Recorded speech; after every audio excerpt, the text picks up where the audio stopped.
Atenção! Começa agora uma teleaula de Biologia do Ensino Médio. Você vai assistir a teleaula de número 44. Bons estudos!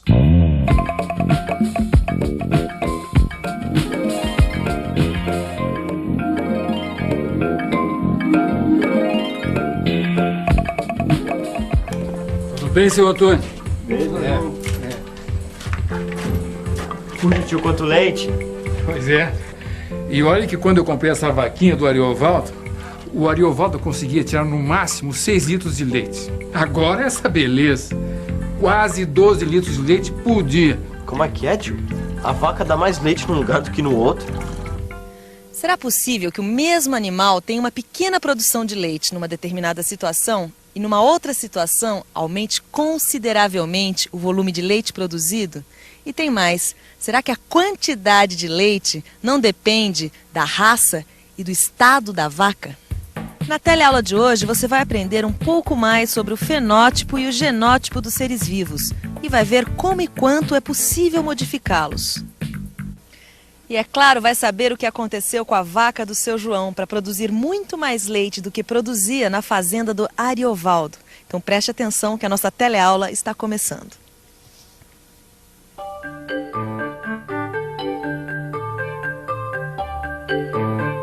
Tio, eu ainda não entendi como a vaca pode dar mais leite num lugar do que no outro. É fácil, Renato. É só aplicar técnicas de manejo. O que o senhor quer dizer com técnicas de manejo? São os cuidados especiais que a gente tem que ter com o rebanho. Vacinação contra a doença, alimentação. Foi o que eu fiz com a vaquinha que eu comprei do Ariovaldo. Vacinei, dei ração equilibrada. A gente sempre tem que manter a alimentação certa do dia a dia, tem que água, as vacinação tudo em dia, sal, mineral bastante, tem que ter uma alimentação bem adequada e todo dia igual, nunca pode falhar o tratamento. Mas afinal, o que muda com esses cuidados especiais? O genótipo ou fenótipo da vaca? Na última teleaula, a gente usou a expressão fenótipo como sinônimo de aparência. Só que fenótipo, como você vai ver agora, quer dizer muito mais. Na verdade, quando a gente fala em fenótipo, se refere a todas as características que se manifestam no ser vivo. Constituição física, metabolismo, funcionamento dos órgãos. E os pecuaristas sabem bem que mesmo que as vacas sejam de boa raça, existem outros fatores que podem aumentar ou diminuir a produção de leite, ou o número de crias, e o tempo de engorda para o abate. Alguns fatores, como as características ambientais e a alimentação. Na época da seca, o capim nos pastos cresce menos. Consequentemente, diminui o alimento para o gado, especialmente o alimento fresco, rico em água. E há ainda algumas regiões do país que são bem mais secas que outras. Faltando alimento ou água, a produção de leite também diminui. Agora vamos falar sobre a vacinação. Quando o gado é vacinado, ele fica muito menos sujeito a doenças e pragas. Resultado é que os rebanhos vacinados, eles são bem mais produtivos do que os rebanhos não vacinados. Um outro fator é a relação entre as condições do ambiente e a raça do rebanho. Algumas raças de bois têm dificuldades de suportar regiões mais quentes e ensolaradas, porque retêm muito calor do corpo. Por isso, são mais produtivas em regiões mais frias. As características que interessam aos produtores de gado e leite não dependem exclusivamente das características genéticas. Existe também uma relação com as condições do ambiente. Mas será que se o seu João caprichar ainda mais no tratamento da vaquinha, ela ainda vai dar mais leite? Também não é assim. As características fenotípicas, apesar de serem bastante influenciadas pelo ambiente, também dependem da constituição genética do indivíduo. E é por essa razão que os pecuaristas procuram melhorar a qualidade dos seus rebanhos, através de cruzamentos selecionados. Cruzamento selecionado, sim. Como assim, tio, cruzamento selecionado? É o seguinte, das minhas 15 vacas, 10 produzem menos de 10 litros de leite por dia. 3 produzem uma média de 13 litros e 2 chegam a produzir até 18 litros. Caso você fosse o dono delas, quais as que você escolheria para bater? Isso é fácil, né, tio? Eu escolheria as que produzem menos leite. Pois é. E na hora de reproduzir, você escolhe as que produzem mais leite. Tá legal. Essa parte eu entendi. Mas e os touros, tio? Como é que o senhor seleciona os touros que vão para reprodução? Bom, a gente escolhe de uma forma parecida. Os touros que são filhos de vacas, boas produtoras de leite. Ou então aqueles touros que são filhos de vacas que engordam, ganham peso com facilidade, dando bom resultado como gado de corte. Aí depende do objetivo, se você quer gado para abater ou vaca para produzir leite.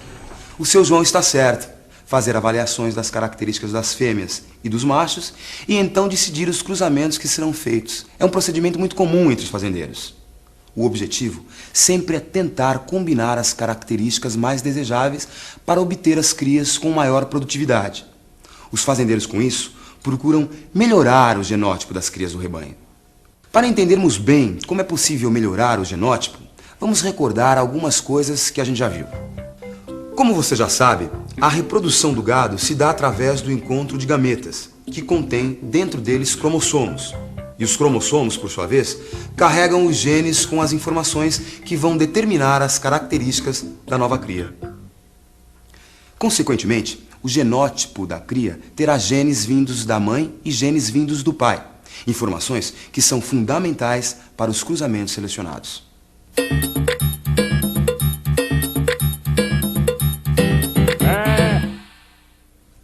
Sabia que nas grandes fazendas que funcionam em esquema industrial, a seleção dos cruzamentos é feita de maneira bastante criteriosa? Alguns criadores chegam a se especializar em criar touros especialmente para a reprodução. São touros que têm em seu genótipo as características desejadas pelos pecuaristas, genes para alta produção de leite, genes que determinam bom ganho de peso. Esses criadores coletam o sêmen desses touros, dividem em doses e vendem para outros fazendeiros. Sêmen? É. No sêmen estão os espermatozoides, que carregam os cromossomos, que por sua vez carregam os genes. Ô tio, onde que o senhor aprendeu tudo isso? Ora, menino, tive que aprender. Na verdade, foi graças à vaquinha que eu comprei do Ariovaldo. Quando ela chegou fraquinha, chamei um veterinário e ele me explicou tudo isso. Que eu tinha mesmo que aplicar técnicas de manejo e fazer cruzamentos selecionados. Agora, daqui pra frente, só vou comprar sêmen de bons reprodutores. Ô tio, o senhor acha mesmo que fazendo inseminação artificial vai obter crias capazes de produzir mais leite? Se for um cruzamento bom, sem dúvida. Aumenta bastante a produção. Gado gire com holandês geralmente dão mais leite. E você o que acha? Será que através da combinação de genes, como acontece na seleção de cruzamentos, dá pra gente obter genótipos de maior interesse? Para responder a essa pergunta, a gente precisa saber um pouco mais sobre como são transmitidas as características hereditárias. Para simplificar, vamos considerar que a produção de leite seja condicionada por um único par de genes. Mas, só para você saber, na verdade, é um grupo de vários genes. Vamos usar a letra A maiúscula, ou azão, quando o gene determinar a alta produção de leite, e o A minúsculo, ou azinho, quando o gene determinar baixa produção de leite. Como você já viu, os genes aparecem aos pares nas células dos indivíduos, com exceção dos gametas, que apresentam um gene de cada par. Portanto, cada indivíduo terá 2 genes para a produção de leite. Agora vamos considerar alguns cruzamentos possíveis, analisando apenas esse par de genes. Do cruzamento de um touro com os genes azão-azão, que determinam alta produção de leite, com uma vaca com genes azão-azão, que determinam alta produção de leite, teremos uma cria com genes de alta produção de leite também.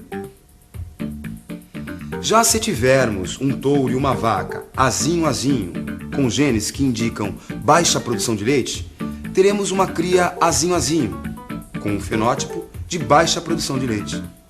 Agora a pergunta é, se a vaca tiver genes de alta produção e o touro tiver genes de baixa produção de leite, o que será que um genótipo como esse determina? Alguns genes são capazes de manifestar suas características mesmo quando seu par é diferente. Isso quer dizer que o A maiúsculo, ou azão, é capaz de determinar a alta produção de leite, mesmo que seu par seja um azinho, ou A minúsculo.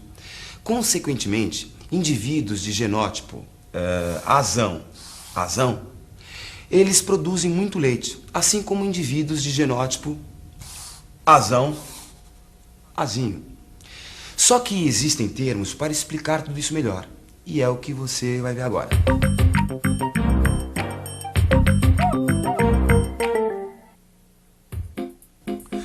Quando um gene é capaz de se manifestar, ou seja, produzir a característica que determina mesmo quando o seu par é diferente, dizemos que ele é um gene dominante.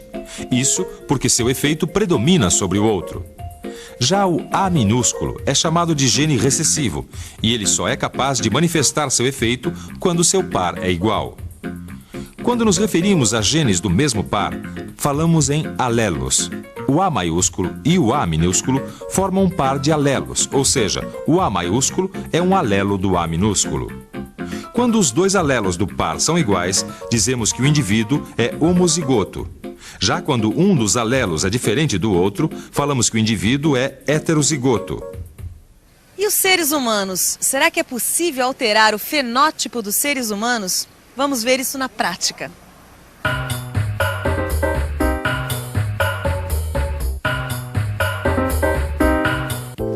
Quando nasceu, Carla tinha várias manchas roxas na perna e no braço. Eram super grandes, uma aqui, outra na perna. Mas aí, a Carla passou por uma série de cirurgias plásticas que alteraram o seu fenótipo, deixando de ter as manchas de nascença. E o genótipo? Será que a seleção de cruzamentos é a única maneira de alterar o genótipo dos indivíduos? Você já ouviu falar em engenharia genética e geneterapia? São assuntos que a gente sempre vê nos jornais e nas revistas e tratam exatamente da alteração do genótipo dos seres vivos. Você ainda vai ver muitas reportagens sobre isso, só que agora você vai entender tudo isso melhor. Vamos ficar com a revisão. E atenção, se liga aí que é hora da revisão. Na teleaula de hoje, você aprendeu um pouco mais sobre o genótipo e o fenótipo dos seres vivos. Viu que existem formas de alterarmos o fenótipo dos seres vivos. Que as características fenotípicas dependem de fatores externos, mas também da constituição genética do indivíduo. E viu ainda que existem alguns procedimentos para aumentar as chances de obter determinados genótipos desejados quando criamos e cruzamos animais. Bons estudos e até a próxima.